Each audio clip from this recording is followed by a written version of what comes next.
Hello students, हमारे channel पर आपका स्वागत है।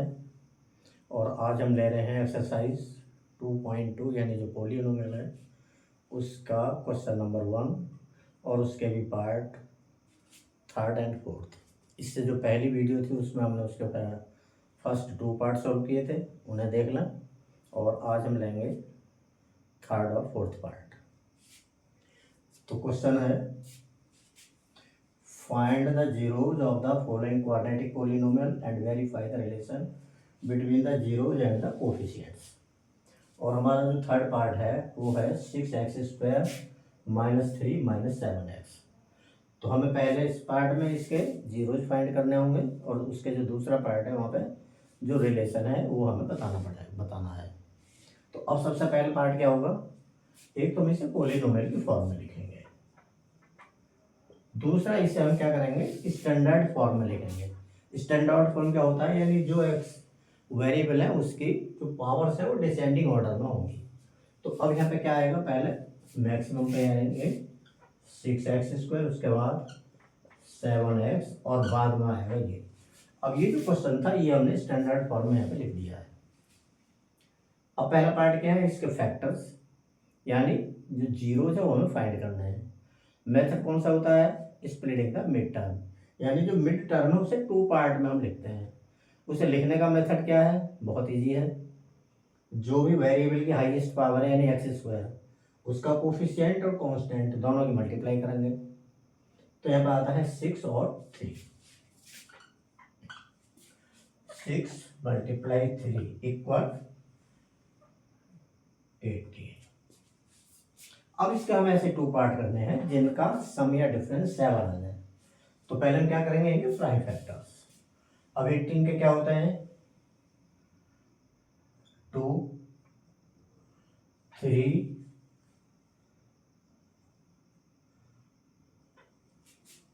ये क्या हो गया हमारे इससे प्राइम फैक्टर हो गए। 2 3 6, 6 3 18। अब यहां से हमें क्या बनाना है, 7 बनाना है। तो बन जाएगा, क्या बनेगा, 2 × 9। अब यदि हमें 9 - 2 लें तो क्या बन जाएगा हमारा 7। तो अब हमें क्या करना है कि जो भी हमें यह मल्टीप्लाई मिली थी, हमें इसके 2 पार्ट मिले, उनका जो डिफरेंस है वो बीच वाली टर्म आ जाएगी। तो हमें करना क्या है कि जहां भी 7 है वहां पे क्या लिख देना, 9 - 2। तो ये हुआ 6x² -9 - 2 × x - 3। 6x² minus x के अंदर मल्टीप्लाई ले रहे हैं तो -x 2x - 3।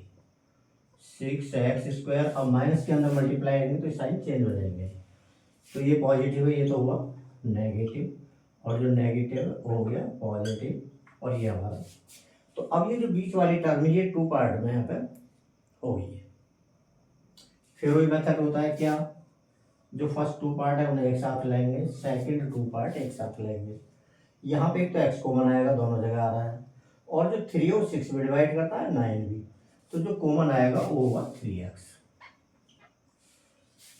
3 से 6 डिवाइड करेंगे 2 टाइम आएगा, x² से x बचेगा, माइनस साइन आ रहा माइनस आएगा, 3 से 3 टाइम, और x से x डिवाइड होगा। अब यहाँ पे क्या देख रहे हैं कि ना तो x कॉमन है, ना 2 कॉमन है, ना 3 कॉमन है, यानी 1 हम यहाँ पे कॉमन ले सकते हैं। तो 2x - 3। अब ये जो ब्रैकेट है सेम आ गए, इसका मतलब हमारी कैलकुलेशन सही है। अब हम ये ब्रैकेट कॉमन ले रहे हैं, यानी 2x - 3, तो दूसरे में आएगा 3x + 1। यहां तक हमारे फैक्टर हो जाते हैं फॉर द जीरोज। और अगर जीरो फाइंड करते हैं तो क्या होता है, px = 0। सो तो जो px है वो किसके बराबर लेंगे हम, 0 के लेंगे। क्यों, क्योंकि हमें 0 फाइंड करने हैं। तो फिर क्या हो जाएगा यहां से 2x - 3, 3x + 1 = 0। अब यहाँ पे 2 पार्ट हैं, दोनों में से एक 0 है, तो हम क्या लेते हैं पहले, इफ 2x - 3 = 0 देन 2x = 3 और इसे भी 3 उधर जाएगा तो पॉजिटिव होगा, हमें एक्स लाना है तो 2 डिवाइड में आएगा, तो यहाँ से मिलेगा एक्स इक्वल 3/2। फिर हम लेते हैं दूसरा पार्ट। तो दूसरा फैक्टर क्या होगा, इफ 3x + 1 = 0 देन 3x = -1, और जब x लाएंगे तो ये आएगा -1/3। तो अब हमें x की 2 वैल्यूज मिल गई हैं और ये क्या होंगे हमारे जीरोज। तो इसे मैं यहाँ पे लिखे दे रहा हूँ। तो यहाँ से हमें मिलते हैं x की 2 वैल्यूज, फर्स्ट 3/2 और जो दूसरा है 1/3। एक ये 0 है और एक ये 0 है। तो ये हो गया हमारा फर्स्ट पार्ट। अब हमें क्या करना है, वेरीफाई द रिलेशन।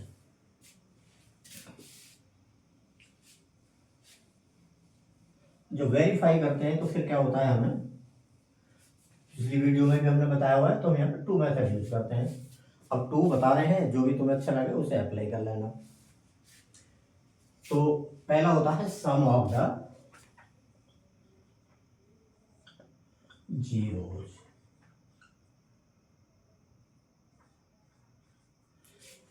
जिसे मान लो हम इसे अल्फा माने, इसे बीटा माने, तो हम इसे ये भी लिखते हैं अल्फा प्लस बीटा। और ये होता क्या है, इसका हमने डेरिवेशन निकाला हुआ है -b/a। अब b और a क्या है, यदि हम इसकी स्टैंडर्ड फॉर्म से इसकी कंपेयर करते हैं तो a का मतलब होता है x² का कोफिशिएंट, b का मतलब होता है x का कोफिशिएंट, c का मतलब होता है 3। तो मैं यहाँ पे लिख सकता हूँ, यहाँ पे a इक्वल क्या है 6, b इक्वल क्या है -7 और c क्या है -3। तो यदि उससे कंपेरिजन करते हैं तो ये वैल्यू हमें यहाँ पे मिल जाती है। तो अब ये वैल्यू हम क्या लिख रहे हैं, अल्फा मीन्स 3/2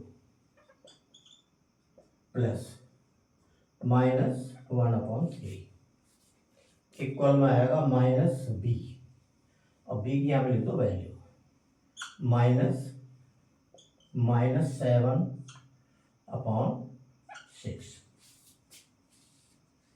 जब इधर ले रहे हैं तो 3 और 2 का एलसीएम लेंगे तो ये आएगा 6। 2 से 6 3 टाइम डिवाइड होगा और 3 3 9 प्लस 3 से 2 टाइम डिवाइड हुआ, 2 से इसकी मल्टीप्लाई करेंगे तो -2 आएगा, और जब मल्टीप्लाई माइनस से माइनस की करेंगे तो ये आएगा +7/6, और ये होगा 9 प्लस माइनस की मल्टीप्लाई होती है तो -/6 7/6, और 9 से 2 गया तो 7/6 7/6, यानी left hand side equal right hand side. तो ये जो हमारा सम वाला पार्ट था ये हमारा पूरा हो गया। तो sum of the zero is equal, जो मैंने यहाँ पे लिखा है इसे यहाँ पे लिख देते हैं -b/a।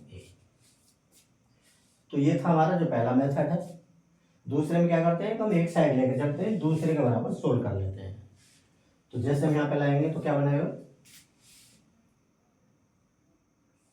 अब हम करते हैं इसी को दूसरा मेथड बता रहा हूँ। यही है कि दूसरे मेथड से क्या करते हैं, लेफ्ट साइड लेते हैं, राइट के बराबर प्रूव कर देते हैं। तो दोनों का हमने सम करा, यहाँ तक आएगा। ये वही कैलकुलेशन जो कहते हैं 7/6, इसे हम लिख सकते हैं -7/6, और हम यहाँ पे देते हैं माइनस। अब -7 क्या है यहाँ पे, कोफिशिएंट ऑफ x।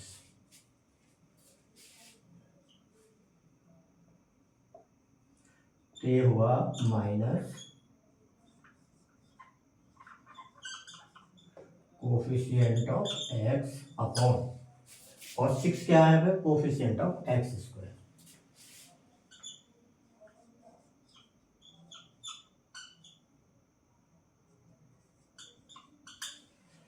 और ये हमारा जो रिलेशन है ये वेरीफाई हो गया।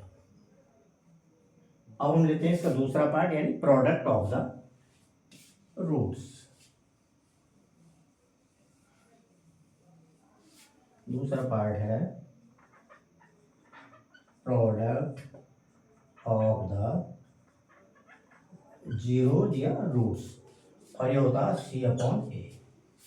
और हमारे यहाँ पे जो प्रोडक्ट है वो है 3/2 मल्टीप्लाई -1/3।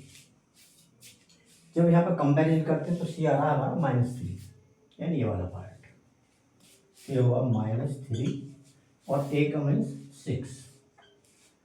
यहाँ पे मल्टीप्लाई करेंगे तो होगा ये माइनस और ये प्लस, तो ये आएगा -3/2 1/3। इधर हुआ -3/6, 3 से 3 कैंसिल, -1/2 और ये हुआ -1/2, यानी left hand side equal right hand side. तो ये हो गया हमारा फर्स्ट वाला मेथड।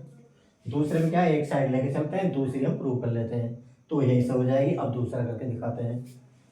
तो यहाँ से हमने ये इतना कर दिया। यहाँ पे क्या था, जो दोनों है इनका प्रोडक्ट करा, प्रोडक्ट के बाद ये आया, फिर ये आया, और अब हम इसे लिख सकते हैं C। तो C क्या है, -3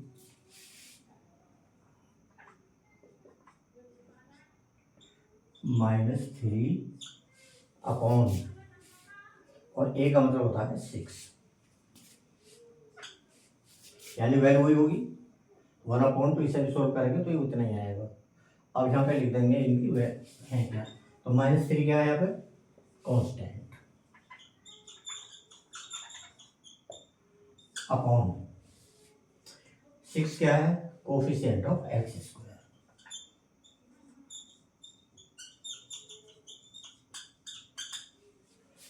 तो इस तरह से हमारे ये जो पहले हमने जीरो फाइंड करा, उसके बाद हमने इसके जीरोज और कोफिशिएंट के जो रिलेशन है वो वेरीफाई यहाँ पे कर दिए हैं, और ये पार्ट यहाँ पे कंप्लीट हो गया है।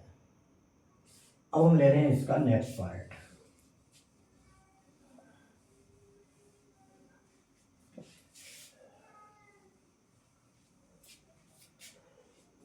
यानी फोर्थ पार्ट, और ये है 4u² + 8u। तो इसे कहते हैं, पहले PU की फॉर्म में लिख रहे हैं, यानी यहाँ पे वेरिएबल u आ रहा है। तो अब हम इसके फैक्टर करें तो क्या है, इसमें कुछ कॉमन आ रहा है दोनों में, 4 और u। यदि 4u कॉमन लेना है तो यहाँ पे तो बचेगा u, और यहाँ पे बचेगा 2, क्योंकि 4u से 8u हम डिवाइड करेंगे तो 2 बचेगा। तो अब हमारे पास 2 पार्ट इसके हो गए, 4u एंड u + 2, और 4 जीरोज,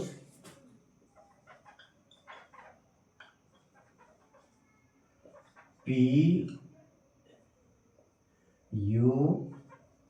= 0, यानी इसके लिए हम क्या करेंगे, जो ये पार्ट है उसे हम 0 के इक्वल लाएंगे।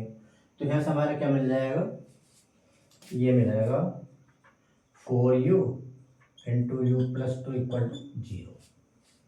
अब यहाँ पे या तो ये 0 है या ये 0 है। If 4u = 0 then u = 0। if u + 2 = 0 then u = -2। तो यहाँ से हमारी u की 2 वैल्यू आ जाती है, एक आ जाता है 0, एक हो जाता है हमारा -2। इसे हम अल्फा मान लें, इसे हम बीटा मान लें, यानी ये 2 जीरो जब हमें यहाँ पर मिल जाते हैं। तो पहले पार्ट में क्या करा है हमने, जो u की वैल्यूज है वो फाइंड कर ली, और क्योंकि क्वाड्रेटिक फॉर्म में था तो इसकी 2 वैल्यूज होंगी, और वो वैल्यू हमें मिल गई है। अब हम करते हैं इसका वेरिफिकेशन।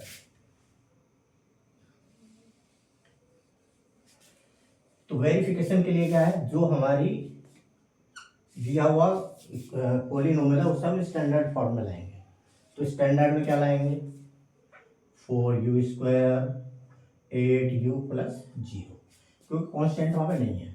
और यदि हम इसका कंपैरिजन करें तो यहाँ से हमें क्या क्या मिल जाएगा, ए इक्वल मिलेगा हमें 4, जो बी है वो मिलेगा 8, और जो सी है वो मिलेगा हमें 0, क्योंकि जो स्टैंडर्ड फॉर्म है वहां से हम इसके कोफिशिएंट्स इक्वल कर रहे हैं, तो यहाँ से हमें ए बी सी की वैल्यू मिल जाती है। अब वेरिफिकेशन में पहला पार्ट होता है सम ऑफ द रूट्स।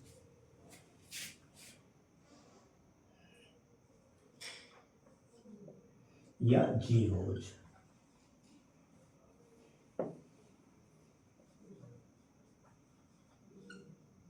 और ये होता है माइनस बी अपॉन ए, यानी हम इसे इस तरह भी लिख सकते हैं alpha beta minus B upon A. और अल्फा बीटा क्या है, जो हमें दोनों रूट्स मिले हुए हैं। तो ये हुआ 0 प्लस -2 माइनस बी मीन्स हमें 8 और ए मीन्स 4। तो ये हुआ 0 -2, इसे 2 टाइम डिवाइड -2, यानी -2 और -2, left hand side equal to right hand side. तो ये हमारा वेरिफिकेशन हो गया सम के लिए, जो पहला मेथड है। दूसरे मेथड में क्या बताया हुआ था कि हम एक साइड लेके चलते हैं, दूसरी के इक्वल हम सोल्व करके दिखा देते हैं। तो यही सम हो जाएगा। मान लो हम पहले क्या लेके चले, इनका सम लेके चले, अल्फा बीटा ये हुआ,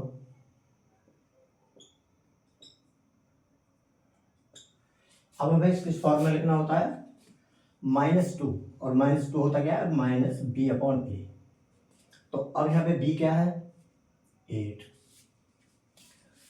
तो इस हम लिख सकते हैं -8 अपॉन 4, क्योंकि 4 से 8 डिवाइड करेंगे तो ये वैल्यू आएगी। और यहाँ पे -8 क्या है, इसे हम लिखेंगे -8 का मतलब कोफिशिएंट ऑफ u।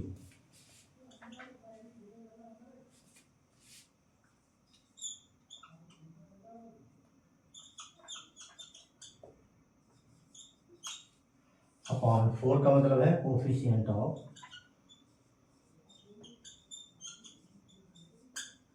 u। तो ये हमारा जो सम वाला पार्ट है, हम सम लेकर चले और कोफिशिएंट में हमने इसे दिखा दिया, ये प्रूव हो गया। दूसरा पार्ट प्रोडक्ट, इसे भी दोनों मेथड से करके बताते हैं। प्रोडक्ट ऑफ 0, ये होता है सी अपॉन ए। तो प्रोडक्ट में अल्फा और बीटा, हम ये भी लिख सकते हैं alpha into beta equal C upon A. Alpha means 0, beta means -2, और जो सी है यहाँ पे वो है 0 अपॉन ए, यानी 4। जब 0 से मल्टीप्लाई करेंगे तो 0 आएगा, और जब 4 से 0 डिवाइड करेंगे तो 0 आएगा, यानी left hand side equal right hand side. This is the first method. और सेकंड में क्या करते हैं, केवल एक साइड लेके चलते हैं, दूसरी हम प्रूव कर देते हैं। यानी अल्फा इंटू बीटा लेके चले, ये आया और ये वैल्यू ये आ गई।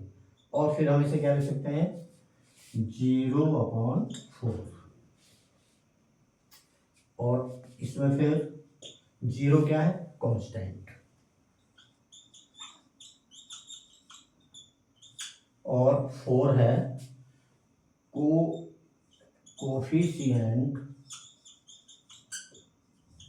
ऑफ u स्क्वायर, और ये वेरीफाई हो गया। तो ये भी क्वेश्चन हमारा कंप्लीट हो गया।